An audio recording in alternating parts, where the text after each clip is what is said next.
안녕하세요. 네. 어 굉장히 다양한 창구로 선생님들을 뵙고 있습니다.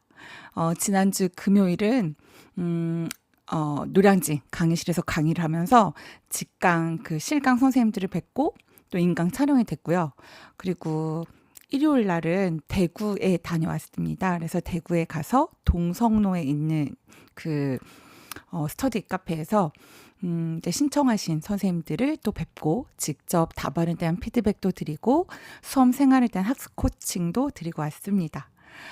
그렇게 일요일 날 올라오고 나서는 어제 월요일 날 이제 심화 스터디반 선생님들을 직접 뵙고 또 리테스트를 또 시험을 보고 또 구스 테스트도 하고, 그리고 또 화요일 날 선생님들께서 또 올려주신 답안, 그리고 직강에서 선발된 모범 답안 또 두 부를 보고, 여기는 제 개인 연구실이고요. 그래서 촬영을 하고 있습니다.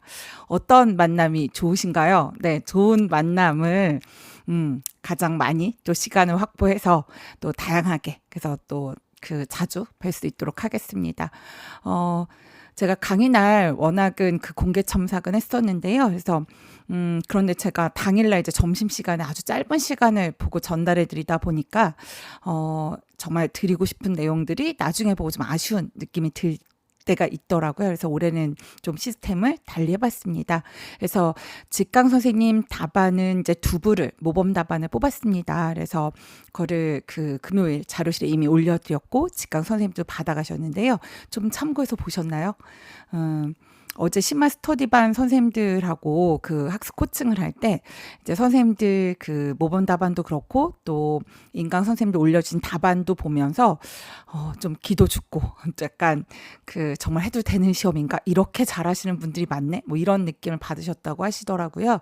근데 아직 기간이 많이 남아 있으니까 7, 8, 9월 달 우리가 문풀반 이제 2주차 진행을 했잖아요.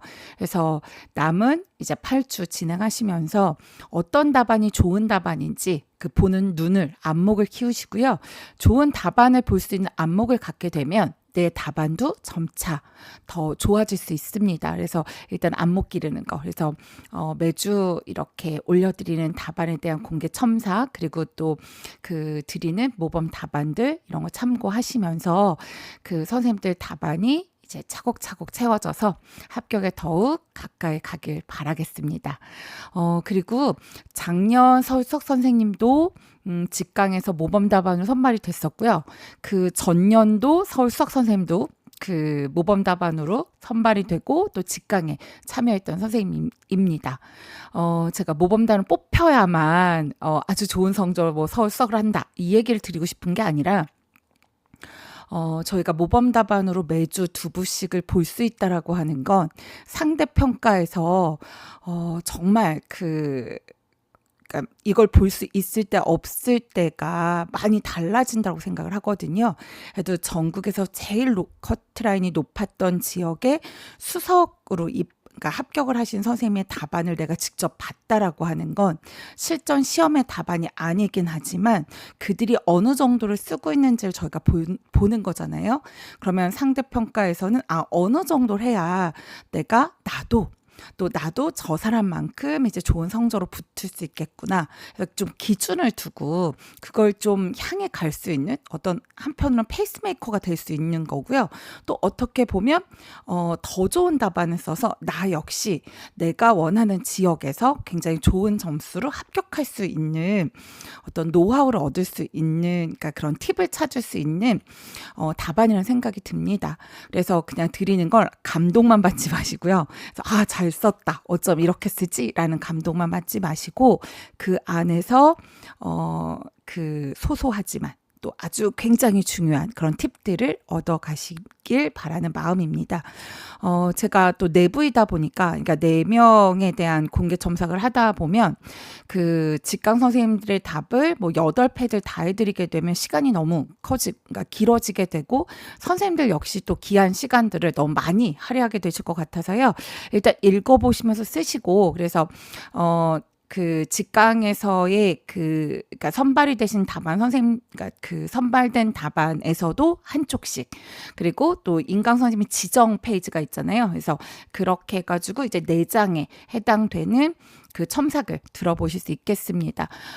이제 제가 먼저 그 직강 선생님 모범 답안부터 공개 첨삭을 진행을 해볼게요. 여기 이제 수험 번호 2번 했는데, 저희가 직강에서 고유 번호를 드리고 있습니다. 그래서 2번 선생님 답안을 통해서 한번 보도록 하겠습니다. 2번 선생님 답안은 굉장히 훌륭한 답안입니다. 그래서 정말 지금 이 정도를 쓰실 수 있다라고 하면 정말 하반기를 그냥 꾸준히만 해 나가셔도 아마 응시하고자 하는 지역에서 굉장히 고득점으로 아주 좋은 성적 얻을 수 있을 거란 생각이 드는데요.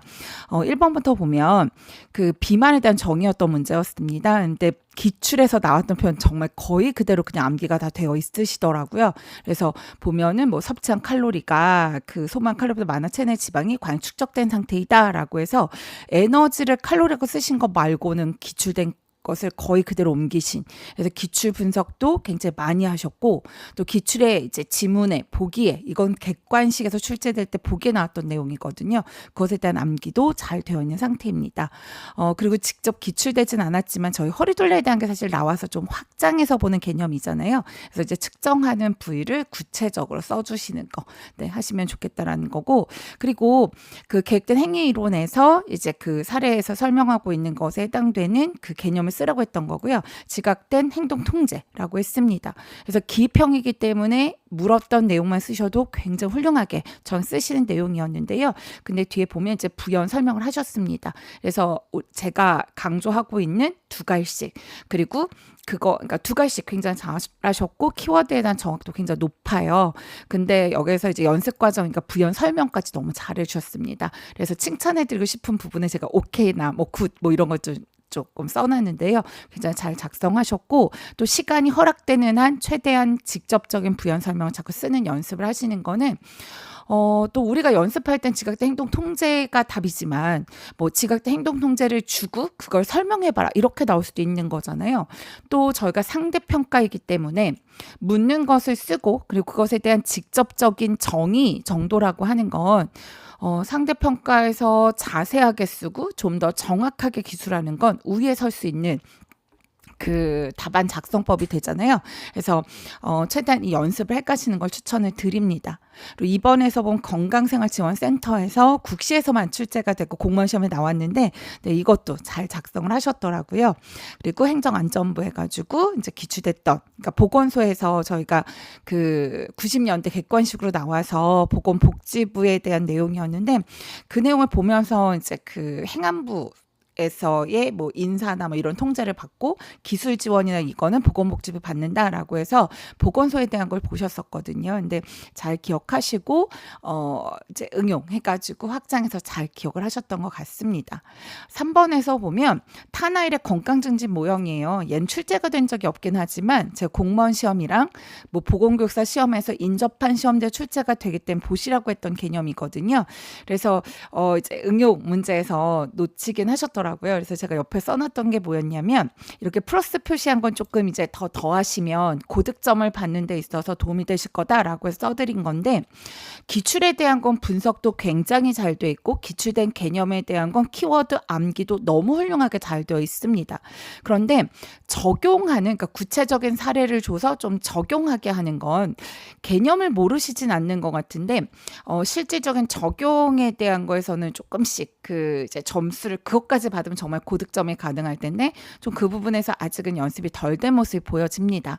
그래서 선생님은, 그러니까 이 2번 선생님께서는요, 이제 또 개별적인 팁을 좀 드리자고 하면 구체적인 사례들, 그래서 그 예시들 나오고 한 것들 통해서 적용에 대한 걸 좀 네, 연습해 보시면 도움이 되지 않을까 싶습니다.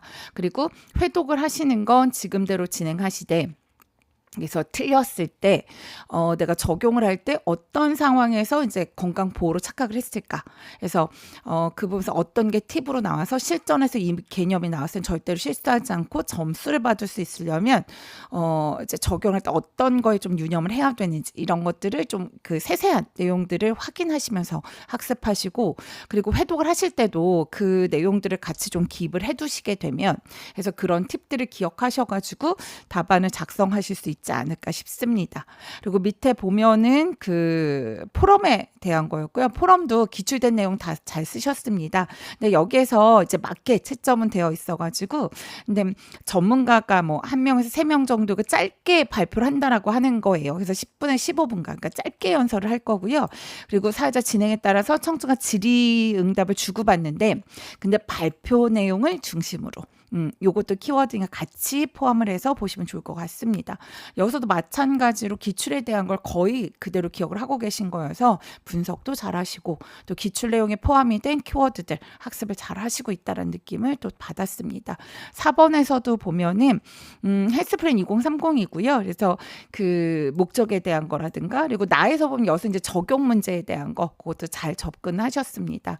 그리고 이제 인구 집단별이 아니라 이제 건강생활 실천, 이것도 이제 적용 문제였었는데요. 그래서 제가 이런 부분이에요. 그러니까 선생님이 인구 집단별 건강 관리 쓰셨거나 위에서 탄하에서 긍정적 건강 보호를 쓴 걸 보면 해당되는 개념이나 내용들에서 그 키워드에 암기는 정확도가 높게 잘 되어 있습니다. 근데 거기 하위에 들어가는 내용들이 어떤 것들인지를 자꾸 확인하시면서 공부를 하시는 거죠. 그래서 아마도 회독을 빠르게 진행을 하시다 보니까 키워드를 인지하시는데도 사실 키워드만 있지 않고 인출하는 데만 초점을 맞춰서 하시기에도 굉장히 빠듯한 시기이긴 하실 거예요.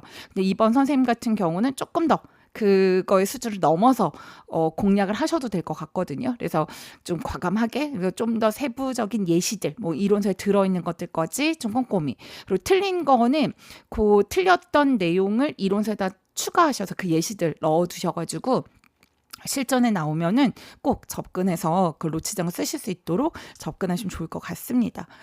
그리고 5번 문제 가서 보시면요. 기술 네, 아니죠. 여기서 이제 그 학교보건 서비스 해가지고 그 건강제 학교에 대한 거 잘 쓰셨고, 그리고 제가 칭찬을 드린 게 뭐냐면 이다 이런 식으로 해서 서술형 문장, 그러니까 서술형 문제 같은 경우는 문장으로 완성을 하셨거든요. 그래서 서술형도 물론 가로에 넣는 내용이라든가 이렇게 부분적으로 물었던 것들은 단어로 답을 하셔도 됩니다. 그런데 서술형으로 그냥 묻고 있고 설명하시오, 제시하시오, 답하시오 이렇게 했는데 4점짜리 문제잖아요. 그러면 사실은 그 서술어에 따라서의 표현이 달라지는 건 아니라 교육과정 평가원에서 답을 했다고 제가 문풀반 OT에서 말씀드렸어요. 그러니까 뭐 제시하시오라고 한다고 해서 단어로 쓰고 설명하시오라고 한다고 해서 문장으로 쓰는 게 아니라 맥락으로 파악해서 접근하시오라고 하는 게 교육과정 평가원의 설명이었습니다. 그러니까 답변이었습니다. 그러니까 거기에 끌려다니는 게 아니라, 그러니까 그 서술어에 따라서 답을 달리하신 게 아니라 이게 4점짜리 문제인데 문제가 서브로 묶고 있는 게 3가지이고 내가 문장으로 완성을 설명을 좀 해야겠구나. 그래서 1점, 2점, 배점이 되어 있구나 라고 하는 그 맥락에 대한 상황을 좀 파악을 하시면, 서술형은 그러니까 그렇게 가로로 넣는 개념이 아니라고 하면 문장으로 완성하는 걸 추천을 드리는 거예요.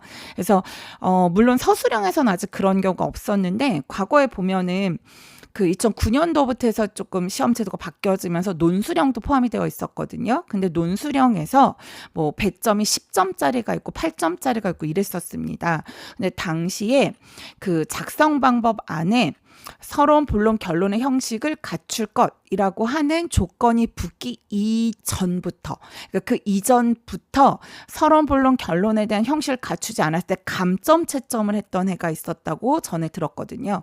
그럼 그전에는 분명히 작성 요령에 논술형이지만 서본결을 갖추라는 거를 구체적으로 언급하지 않은 상태에서 감점이 이루어졌다는 거예요. 그렇다고 하면 서술형 같은 경우도 정말 뭐 채점 기준을 공개하는 것도 아니니까, 그래서 혹시라도 그런 경우가 생길 때를 대비해서 연습하는 과정이니, 서술형이라고 하면 단어로 답을 해야 되는 경우가 아니라고 하면 문장으로 완성하자. 그래서 그 개인의 기술 개발이 답인데 그거를 개인의 기술 개발이다. 이런 식으로. 그래서 그걸 연습하시면 실전 가셔서 불안하시더라도 문장을 쓰시는 데는 크게 무리가 없을 거예요. 그래서 문장을 완성한다고 해서 막 장황하게 쓰시는 게 아니니까 기억하셔 쓰시면 좋을 것 같습니다. 그리고 다시 5번에 돌아가서 단기 효과랑 장기 효과를 물었던 문제입니다. 그래서 단기 효과라고 하면 프로그램이 끝나자마자 즉각적으로 확인하는 거예요. 지식, 신념에서 이제 교육 내용에 따라서 태도를 변경시켜 주고자 했냐, 행위를 바꿔주고자 하느냐라고 해서 즉각적인 변화를 보는 거예요. 그래서 여기서 금연 필요성 인식 여부에 개선해서 이제 신념에 대한 변화일 수도 있죠. 그래서 그러니까 그렇게 써주셨고 구체적으로 써주시긴 했는데 이걸 써주시고 이제 단기 효과를 통해서는 뭐 지식, 신념, 태도, 즉각적 행위 변화 이런 것들을 이제 한다. 뭐 이런 것들 부연해 주셔도 좋을 것 같다는 생각이 들고요.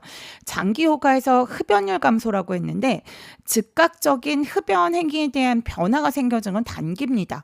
그러니까 여기서는 뭐 흡연에 대한 뭐 지속적인 유지율이라든가 뭐 그러니까 유지, 지속률, 그렇죠? 아니면 유병률, 뭐 사망률 또는 삶의 질, 뭐 이런 식으로 좀 장기에 대한 좀 특이도가 있는 걸 나눠서 좀 더 쓰시면 더 도움이 되지 않을까, 그러니까 좀 더 정확한 표현이 되지 않을까 싶어가지고요. 이제 그런 것들 제가 밑에 써두었습니다.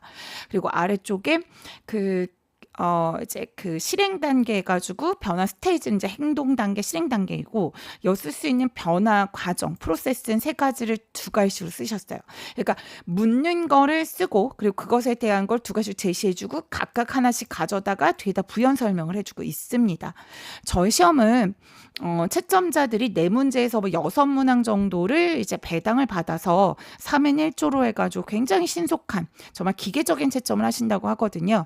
그래서 그렇게 친절한 채점이 아니니까 그러니까 점수를 줘야 되는 단어를 제일 먼저 제시를 해줘서 혹여라도 이제 기계적으로 채점을 하다 보니 이게 미괄식으로 장황하게 쓰게 됐을 때 혹시라도 그게 제대로 발견되지 않거나 해가지고 받는 불이익이 되지 않도록 두 가지씩을 항상 강조를 하고 있습니다. 이거는 제가 그냥 임의로 드린 말씀이 아니라 보통 채점을 하러 들어갔다 오신 이제 선생님들께서 두 가지씩이 너무 중요합니다. 그리고 키워드 채점으로 이루어지고 있기 때문에 안다고 해서 점수를 주는 게 아니라 그 키워드가 있어야지만 점수가 됩니다라는 말씀들을 전해주셔가지고 이제 제가 그 그러니까 말씀을 드리는 거거든요. 그래서 그걸 항상 기억하셔서 묻는 거, 그러니까 채점자가 이 단계가 뭐냐고 물었으니까 실행 단계 썼나 찾을 거예요. 그리고 거기서 얘기를 하는 변화 과정이라고 하는 게 있나, 강화 관리 대처 방법, 자극 통제라고 해서 이걸 키워드를 찾을 거예요.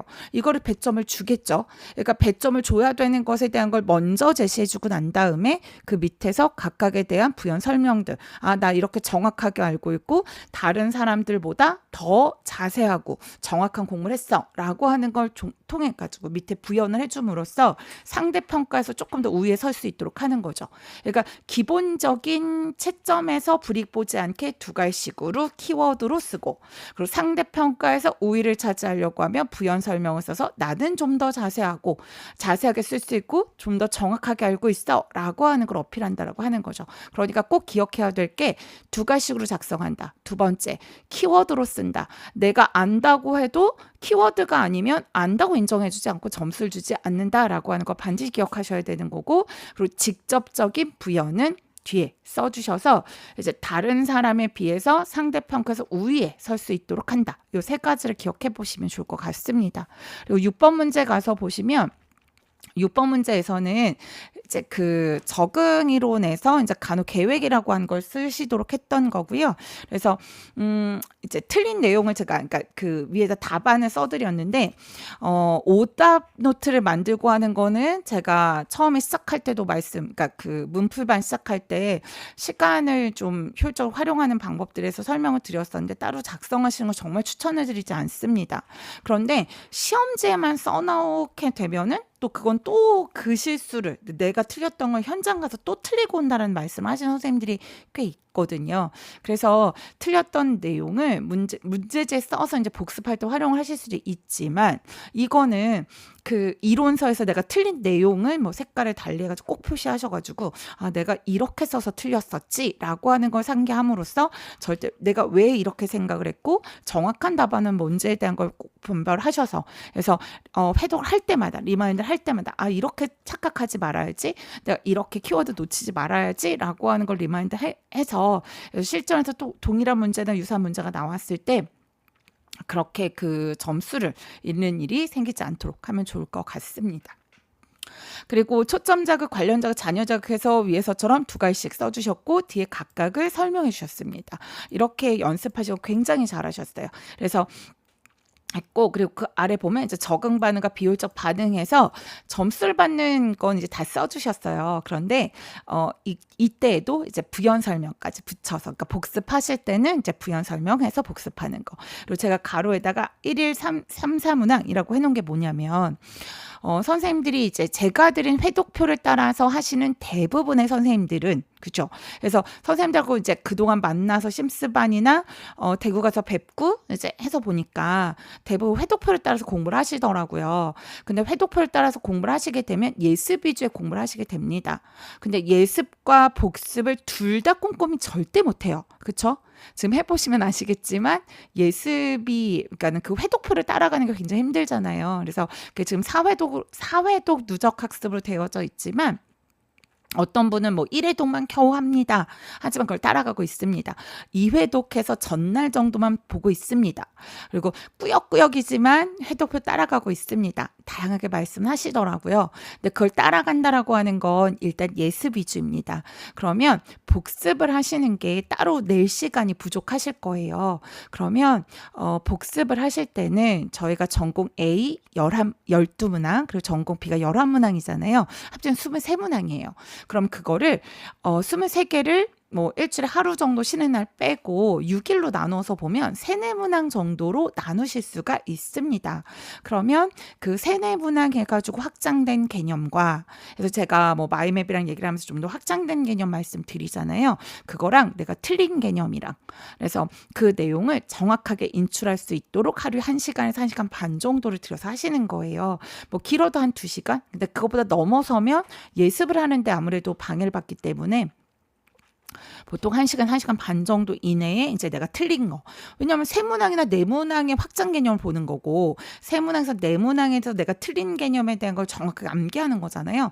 1시간, 1시간 반이더라도 거의 충분하게도 하실 수 있다는 생각이 듭니다.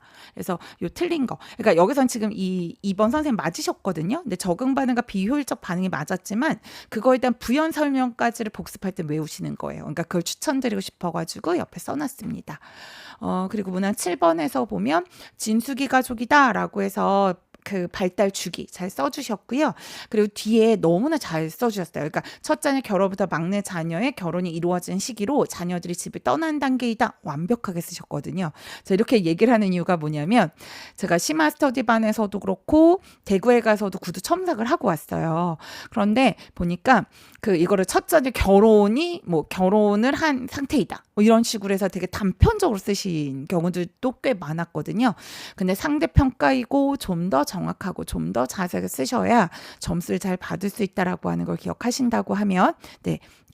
이제 잘된 답안. 그러니까 모범 답안에서 배워야 되는 부분이 이런 부분이에요. 풀어가지고 우리 가로치고 그냥 이렇게 단어로만 써져 있던 거를 문장으로 완성해서 써주고 계시잖아요. 이런 게 너무 잘 된 거죠. 그래서 자세한 부연 설명 너무 잘하셨다. 그래서 써놓은 거죠. 그리고 뒤에 이제 발달 가업에 대한 것도 잘 써주셨고요. 근데 이제 그 그림을 해석하는 데 있어서는 저희가 그 가족 사정 도구에서는 가족 사정 도구 그림 주고 명칭 쓰게 했었고요. 그리고 그림 주고 명칭 쓰고 정의 쓰게 했었고요. 정의 주고 명칭을 찾게 했고 정의 주고 그림을 찾게 했어요. 그래서 최근에 나온 건 그림 해석까지 해주고 있습니다. 그래서 기출됐던 것들 가족 사정도구 보시면서 구체적인 해석까지 거기에 나온 단서들 꼼꼼하게 보면서 해석하는 거. 근데 이건 연습하면 실전에 나오셨을 때 절대로 실수하시게 되는 내용은 아니라고 생각을 합니다.